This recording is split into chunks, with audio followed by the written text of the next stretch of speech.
everybody, what's happening? We are here. We are live on Facebook, but we're only live on Facebook if you're watching this live on Facebook. If you're not watching this live on Facebook, you're watching it on the archive on Facebook or the archive on YouTube or on Instagram. I'm Dan Shinder on Drum Talk TV, broadcasting from Globe, Arizona.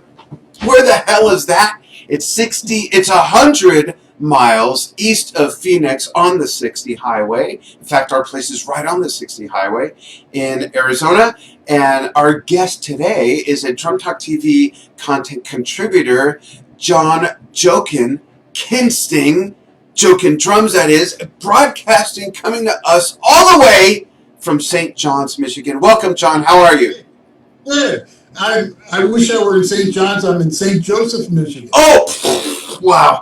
Man, as much as I know about geography and know you and know where you live, I can't believe I botched that up. That was fun. That's okay. I'm excited to be here. I live right across the lake from Chicago. Oh, great. A good thing that you're across the lake, though. Yeah. Exactly. So, folks, for those of you who don't know, John has spun out a couple mini-series on Drum Talk TV with us. The first one was Brushes, Boo-Boos and Blunders. The second one was The Talking Hi-Hat. And we're going to announce two more in just a moment. But if you haven't seen the other two, they're a lot of fun. They're great. There's humor, but there's some great skills that are learned there, working with brushes and what to watch out for, what not to do, what to do. With The Talking Hi-Hat, John gets into all different kinds of ways of expanding your vocabulary on the hi-hat, which is a lot of fun. And of course, there's decades of amazing examples. And then John is and you can elaborate on this, but John's a lifetime drummer who was a Silicon Valley guy, a real techie guy. I got in later than you. You're age 7, right? I was 7, but I'm a couple of years younger than you, maybe. Yeah, but I got in when I was 10. So when you were 10. I was an older man. So what year was that? How long have you been playing? I was born in 50, so I started in 1960. That's right. You'll be 70 this year. Yeah, and I just celebrated 60 years of playing. Wow, that's awesome. Scary. And since retiring, you have found, well, what could I do to keep my wife from constantly asking me to fix stuff around the house? Oh, I know. I'll just be playing drums the whole time, right? Yeah. So my life, I had this 36-year career in Silicon Valley as a computer scientist, basically a geek, okay? Right. And I retired a little over 5 years ago, and now my life is totally drums. And as you said, not only like playing them, but obviously, and this is related to the videos, teaching. And I always love teaching. So, and when I'm not either playing or teaching, I'm refinishing drums. And I mess around with like invention ideas. Really? I didn't know this about you. As much as we've talked and spent time together, I had no idea. Yeah. That's cool. It's like I'm kind of a boring one-trick pony because what I do in life is all centered around drumming in one way or another. You know what's really cool, John, is you mentioned, just going to move my microphone closer, hopefully it's not making a bunch of disruptive noise. And folks, I'm pulling you up on the monitor. Now I'll get back to my question, John. I'm pulling it up on the monitor, so let us know, folks, where you're watching from, and feel free to participate. Looking at me, I'm going to faint. So, there we go. Come on, open up. All right, folks, let us know where you're watching from. We'll take questions if there's any questions. I'll look over here at the monitor from time to time. Okay. So now that you're doing, like, you're pretty much immersed in drums, it reminds me of, like I've always said, when I retire someday, I would love to take a 3-month sabbatical and travel. Well, I don't want to travel right now, but travel to different regions of the world, like West Africa, North Africa, which is also known as the Middle East, go back to Japan, go to India, Pakistan, Sri Lanka, and study completely different disciplines of drumming whether on the drum set or completely away from the drum set. So I admire that you have the kind of time to do what you want to do, even just at home with drumming. I think it's great. Yeah. And the thing that is a little difficult for me to get used to is like, I used to wear a watch, and I used to have an alarm clock, and I used to have to get up at 6 a.m. and things like that. Now, I don't have a schedule. Basically, I get up when I get up, and sometimes it's like 3 o'clock in the morning, 4 o'clock in the morning. And what I do is oh shit, I'll go down to the basement of my drum studio and practice. That's awesome. For like an hour or two at 3 a.m. That's great. I sometimes, folks, if you watch my Dan's Almost Daily Vlog, where I'm playing either the Cherry Wood Jazz Kit or the Big Blue Kit, a lot of the times, that's the only time I make to play the drums, just for the show.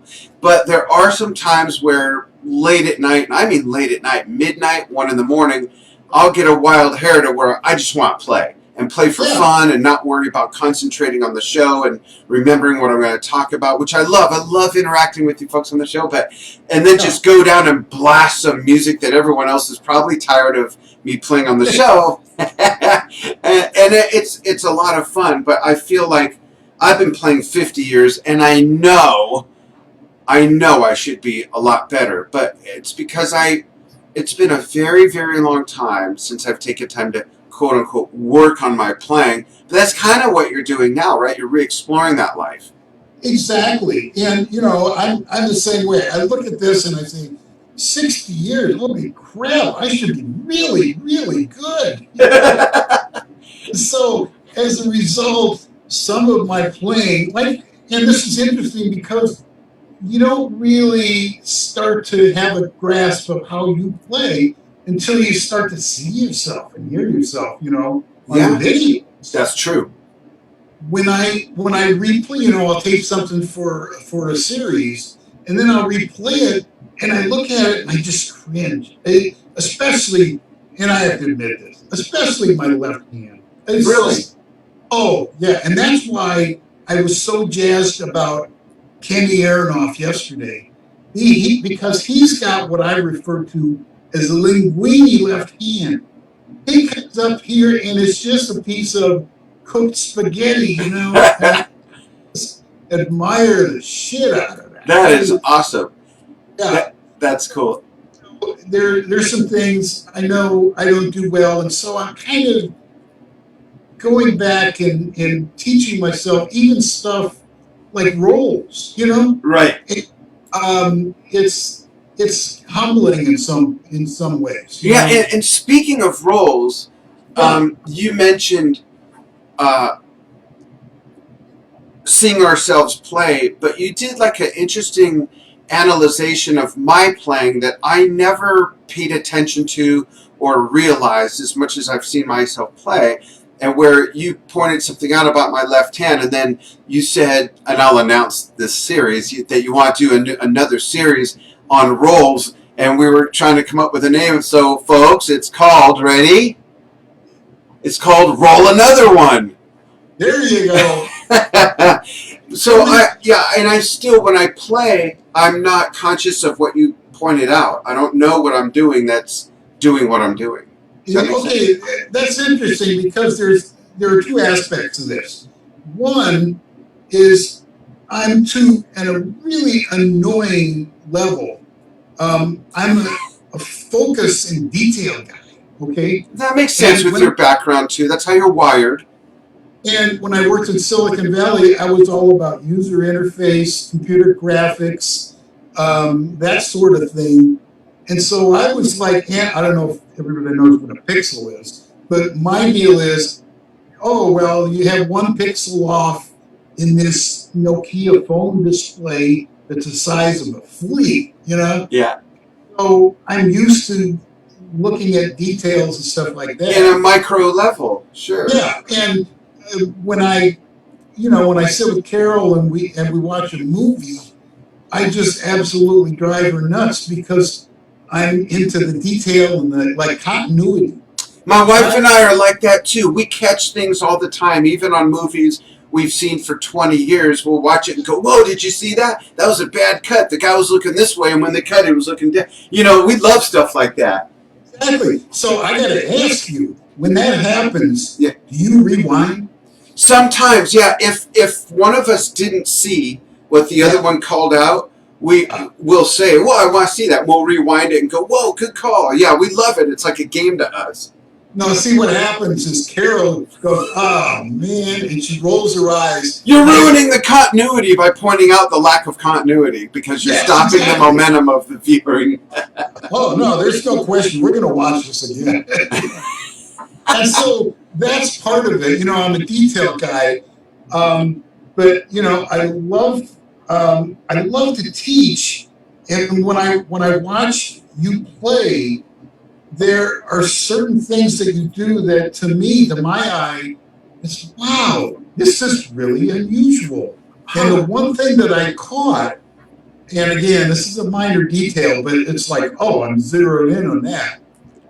When you play a roll with your left hand, your fingers are involved. Yeah. When I play a roll with my left hand, my bad left hand, it's more like I'm establishing a fulcrum and the fingers are not playing a role. It's the wrist or the arm? Yeah, the arm, Okay. But what if you're doing like a real fast tight roll? It's your arm still doing like rigid? And you'll see in the first video for Roll Another One, by the way, great name. Sponsored by Zigzag. Oh, just kidding. I should call them. For the first one, I do play different kinds of roles, and I will say, like, okay, there's a lot of things I do very poorly, and one of them, I have the world's record for the slowest single stroke roll. Okay, but on the flip side, I have one of the sweetest buzz rolls that you'll ever hear. Oh, wow! So it balances out. Yeah. And with regard, one more comment about your playing, you've got this move where you can play the left hand crash cymbal. Oh, yeah. Effortlessly, like it's not even anything you think about. I have to work on that move. You know where I picked that up? And I want to preface it by saying I'm not an open-handed player, per se. Yeah. I will not ride on my hi-hat like Billy Cobham or those guys. I'm not interested in even learning that. Not that there's anything wrong with it. It's just not in my purview. But what happened was when I was 14, I was 14? Yeah, I was 14. So I had been playing 7 years. So I had it together really well. I was way ahead of my curve.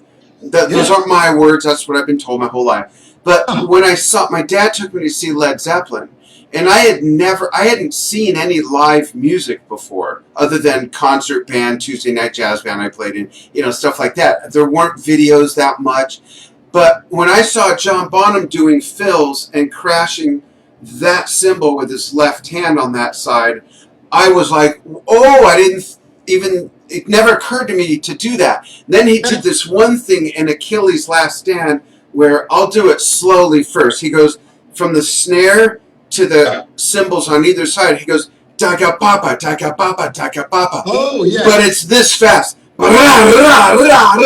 It's like, that just blew my mind. So from that day, I made sure that my left hand and arm was always able to go there. And then it was only a year or so that my kit started to grow. And now I got stuff almost all around me, and I can play all that stuff without even looking. So it's a dexterity thing, and it's somewhat an ambidextrous move, in which I've always sort of been ambidextrous. There's things I'm right-handed, but there's things I can't do with my right hand, like twisting off the lid of a jar. I have to hold it with I deal cards with my left hand.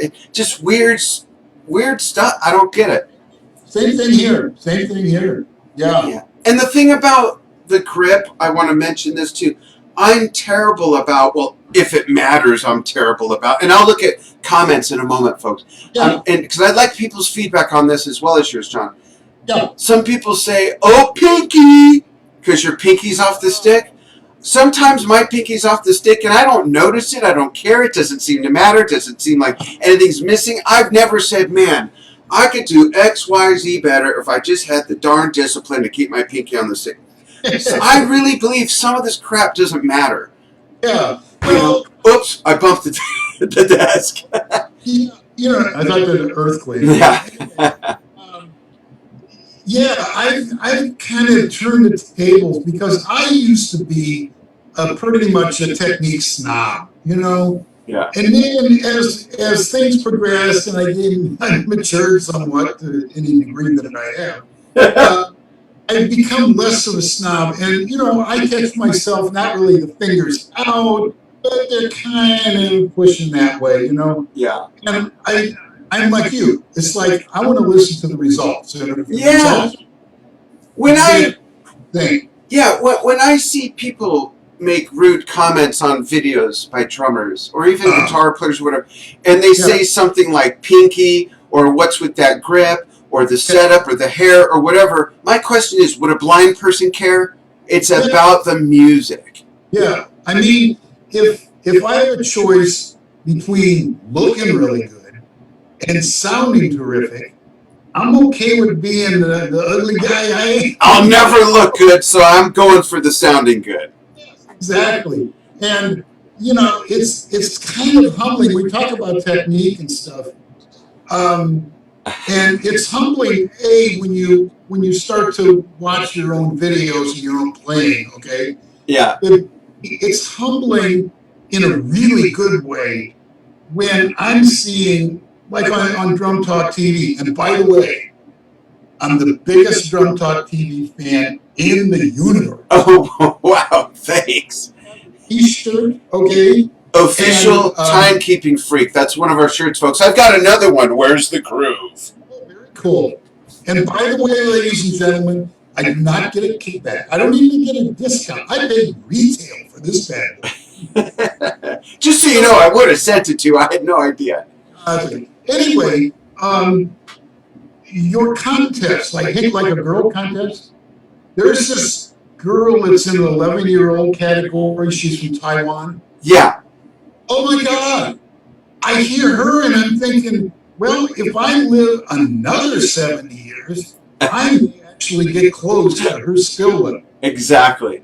She's not only, you know, the technical thing, but she's got the polyrhythm thing that like Steve Gadd has. Right. And it just floors you know? Yeah, it's great to see that kind of talent with youngsters. I'm looking at the monitor. I'm going to read a couple questions real quick, or comments. One sec here. So Jim Jim, thanks for joining us. Remember, folks, we'd love to know where you're watching from. Tell us where you're watching from. But Jim says that the pros are really in tune with, you know, the whole pinky thing. There are a lot of pros that play like me, though, where the pinky just doesn't matter half the time. Yeah. And when it comes to German grip or French grip, I often am playing, most of the time I'm playing French grip with my right hand if I'm riding on a cymbal, while I'm playing German grip on the snare drum. It's weird. I'm like half and half sometimes. Yeah. Yeah, and that's kind of a natural thing. You know, I've had a lot of drum students in my life. I started teaching when I was 12, I think. Oh, wow. Yeah, and this thing about like, oh well, if you're playing a German grip, then you always have your palm down. It's a natural thing to play German grip on the snare drum, and if you play the right cymbal, if you're not turning it over, it kind of feels strange. Yeah, and then there's, of course, traditional grip, which out of 50 years of playing drums, I probably took a 45-year break from traditional grip. I learned it when I was real young, then I switched to match grip, used it occasionally, and then that was that until about 3 years ago.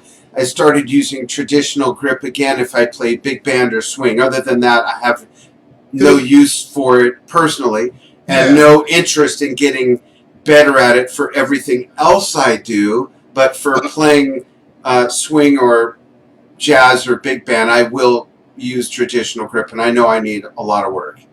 So yeah, I don't recall ever seeing you with a traditional grip, but I'm not saying you're a liar. Usually on the jazz kit, when I play the wood finish jazz kit, usually I'm playing traditional. Keep my eye out on that. Yeah. It's very cool. And honestly, there are players that are just do everything perfectly. Yeah. And by the way, I have to shout out to Emmanuel. Remember Emmanuel, French girl? Oh, Emmanuel Caplet. Okay. Yeah, she's one of our adopted children.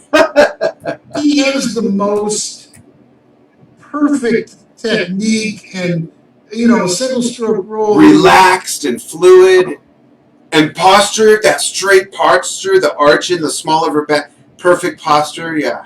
And everything, that's kind of what you want to aspire to. But in reality, a lot of my favorite drummers, they're not perfect, and I don't want to name any names. Yeah, if you weren't watching, you'd never know. That's the thing.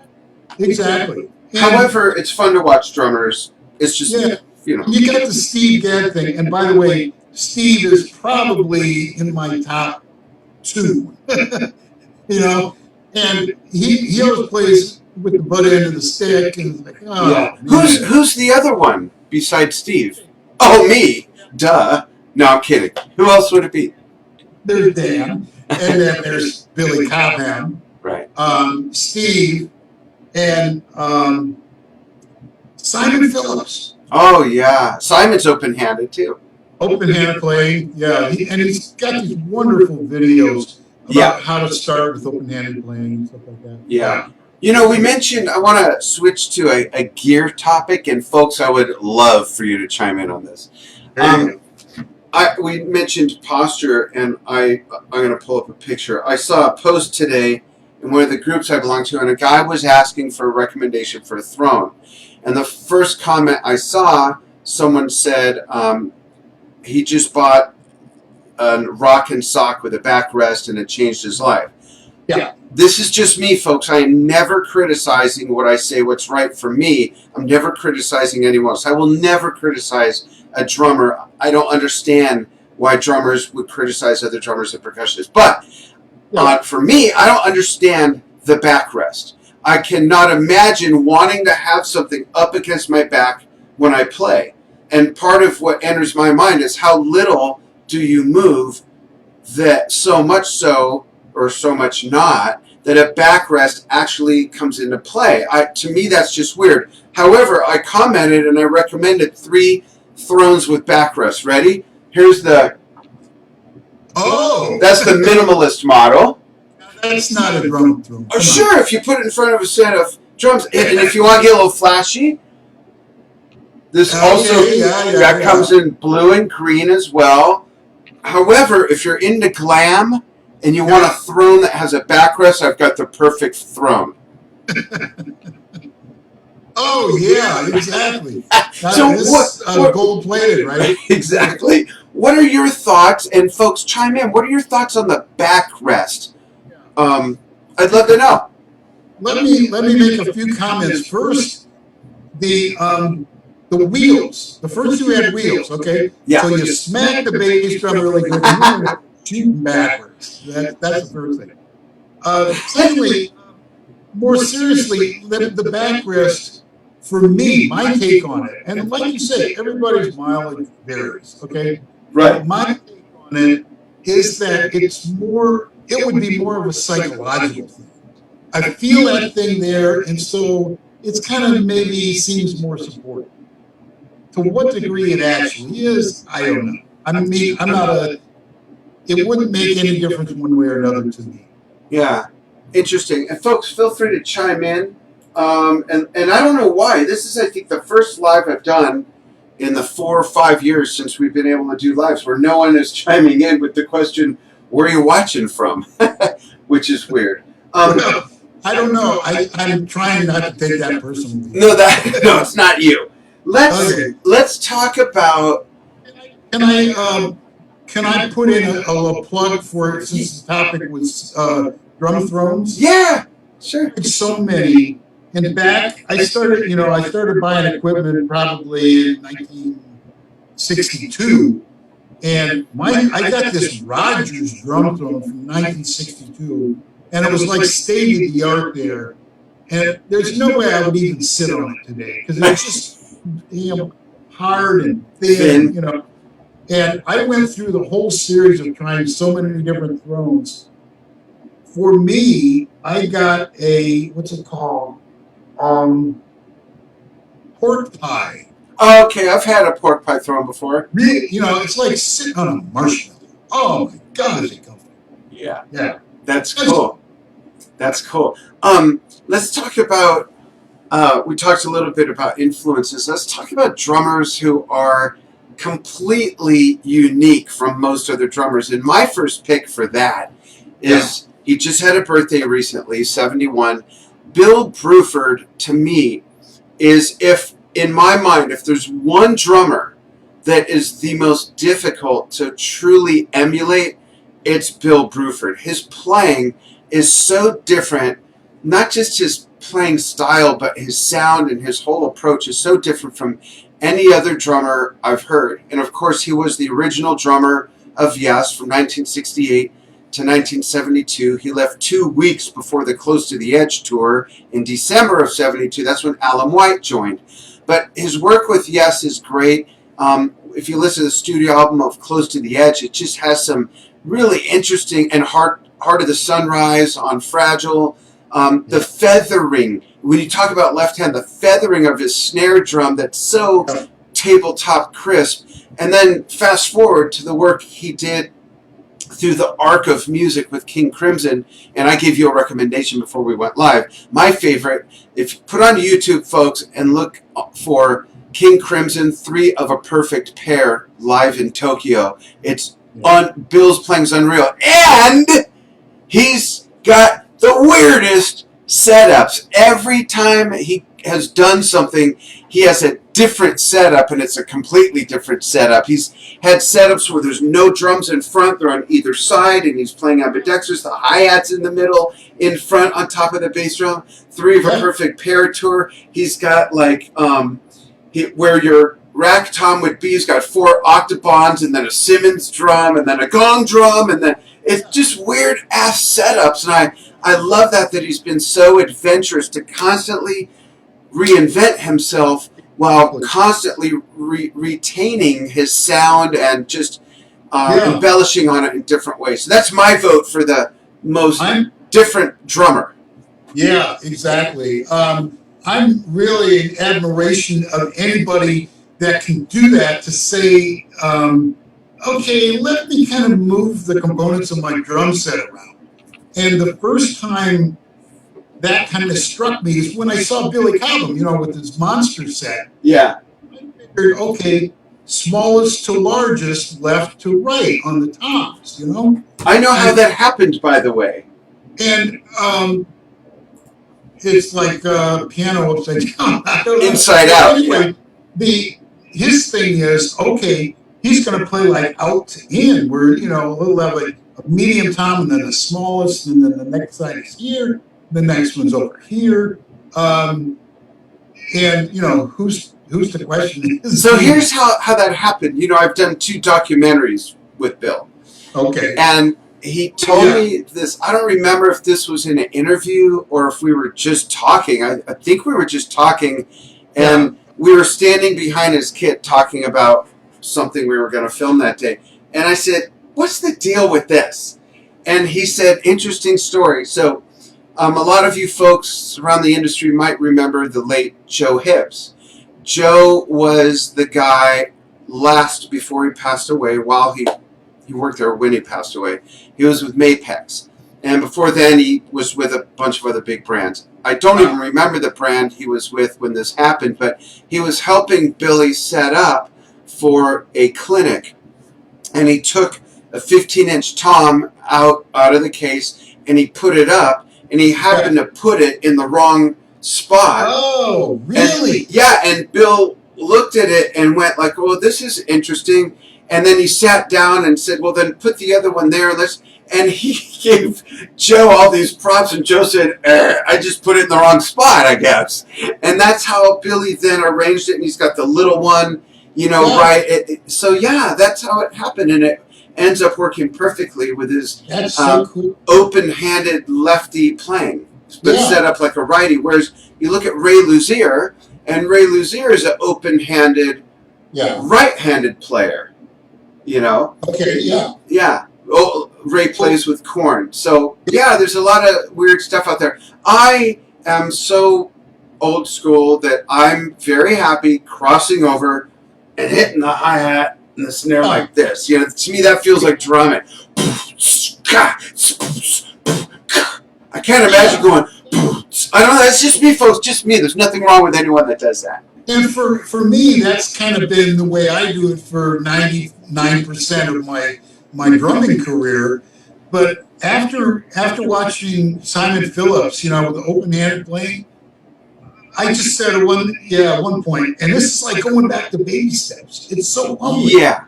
Okay, now I'm going to try to play my left hand on the hi-hat, just quarters, okay, and the right hand on 2 and 4. And oh my gosh, I can't believe how difficult this is.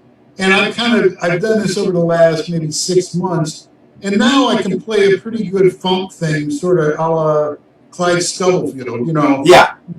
with open-handed, with the hi-hat and the right hand on the snare. Yeah, so that's cool. And folks, one thing, whether you're new to Drum Talk TV or you've been following us for the 7.5 years, hopefully you've seen that I will never criticize a drummer for how they hold a stick, how they play, how their setup is, or anything. And I have zero tolerance for BS comments like that on our posts. And I'll ban people because it's real simple, especially on a birthday post for a drummer, and then someone's going to criticize, you are out of here. They are banned from the page. To me, it's, but as John McLeod is saying, whatever works for each individual drummer that, I'm paraphrasing, it helps them play the best. I agree 100%. I know there's people, I'm sure, that look at how I play and they're like, how does this idiot sit like that? Or how, whatever it is. And it works 90% of the time for me. The other 10%, it works even better. That's just for me. And one comment about the tom configuration before on. I watched the documentary within the last 3 days, and I wish I could remember who the drummer was, but he was talking about he has this weird tom configuration where the small ones are at the farthest ranges. And they work in, So it would be 1 would be here, 2 would be here, 3. Oh, who did I see talking about that? It was my interview with Gary Husband the other day, last week. Gary was talking about that with that left-handed inverted kit. And the coolest thing about that was not maybe primarily, but one of the reasons he did that is he was on venues where there'd be like 3 other drummers that play his shit. Right. And they went around, he figured, okay, I'll show you, Yeah. There's this weird configuration. And then he taught himself how to play it. Yeah. Deal with it. I haven't done it in a long time, but I used to change my setup in some way, even if it was just temporarily, and I would move even just one thing differently. And that's on my big kit. And I encourage people to scramble your brain a little bit and do that. And if you want some ideas, I think it's still there. If you go to Bill Bruford's website, he has an overhead floor plan of every kit setup he's ever had, going back to Yes. And it's really neat. So if you want some crazy ideas, it's fun. And I'm kind of the same way where, I take a step back and I look at the ergonomics of the drum set, Yeah. I change things in a fairly bizarre way. For instance, I have 3 up and 1 down. So 3 toms, rack toms, and 1 floor tom, And I came to realize that having these things at the same level, forget about the slant. That's another issue. Yeah. They're just the same horizontal level didn't make sense. So in my kit, the smallest tom is physically lower than the next one, So I have them ascending, going left to right, and it works for me. So, That's interesting. That's cool. So I'm going to announce our other new series that Jon has cooking, and this opens up another discussion. And I don't know if we have a name for it, but I know what it's about. It's a breaking down different iterations of the shuffle, basically. Exactly. Yeah. Exactly. Which is great. This is one thing that I should comment on, because,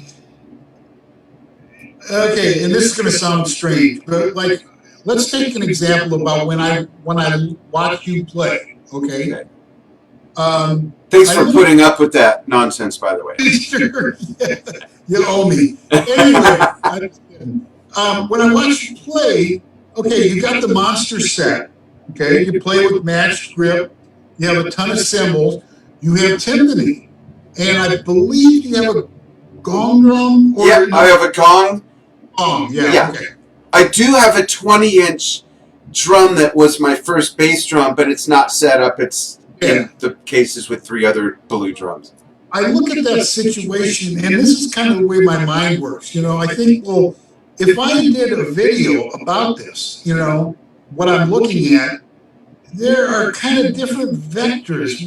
By that I mean, I could do a video about large drum sets. Okay, Right. we're talking Cobham and Simon Phillips and all like Bill Bruford, Basio, or I could look at it and the thing about the cymbals, or I could do like history of using a timpani on a drum set, Yeah. going back to the really old days. Yeah. A lot of people don't know that. And so that's kind of the mental thing I go through when I think about videos to do. And so with regard to the shuffle one, there are a couple different aspects. I'm torn between doing, there are 2 topics. One is halftime patterns. And so you could do a halftime pattern that's straight, or you could do a halftime shuffle a la Bernard Purdie, Right. So one aspect is a halftime, and the other aspect is the shuffle. And kind of they're both in my wheelhouse. So, there's that mix, and the question I go through when I'm putting these things together, it's like, what's the theme? Is it shuffle or is it halftime? Yeah. But I'm pretty sure we're gonna be doing it on the shuffle, because That's cool. I love that. I just love that. And other than the obvious, who besides Bernard Purdie, in your mind, has made good use of the shuffle in whatever band or their own music that they've done? Oh my gosh! Well, there's a couple, and I mean, that's stupid to say. Yeah, there's 2 out there, But the first drummer that just impressed the crap out of me, playing a shuffle, was Buddy Rich. And when he was playing with his big band, they played a tune called "You Rotten Kid." Have you ever heard of that? I don't. Okay. Not knowingly. I think it's on the album Big Swing Face. Okay. But it's a very, very fast shuffle. And of course, with his magical left hand, he's playing these shuffle notes faster than I've heard anybody. But there's so many that are good. Dave Weckl, just a genius. I don't know really if it's shuffle, but David Garibaldi is one of my favorites too. Oh, great! And the whole thing about the blues, the funk, R&B shuffle. Yeah, that's cool. Yeah. Very cool. By the way, I got to inject sure. This is my doofus moment. Story. Well, when I first started listening, around the college era, that's when Tower of Power came out. And it's like, oh, I'm sold on this stuff. And I've heard Tower of Power 5-6 times in person. And one time in San Jose, California, after the concert, they were actually doing autographs, So they had the whole band at long buffet tables, and you go in line and get an autograph and stuff. The line was so long, and I'm not going to do this. Right. But I ran up to where David Garibaldi was, And I was so excited because he's my superhero, And, oh, David. And in fact, he looked up at me, and I didn't know what to do. And so I go like this. And how embarrassing. But That's he's funny. great. Yeah, I'm hoping he'll be on in June. I talked with him in before the NAMM show and afterwards. So I'm hoping he'll come on in June. I'll let you know, of course. Yeah. That's cool. Very cool. So I have one last question.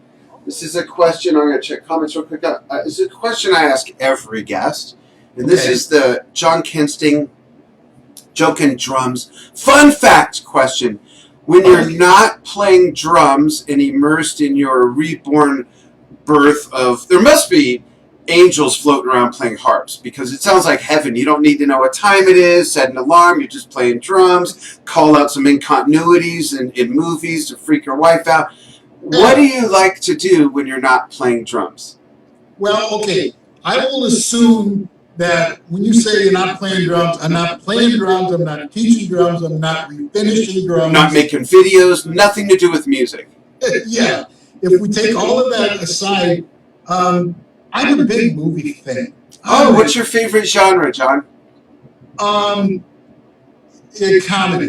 Okay. And I also like, even though I said comedy, and I'm really big into cinematography. Yeah. And the way something is filmed, and the focus and stuff like that.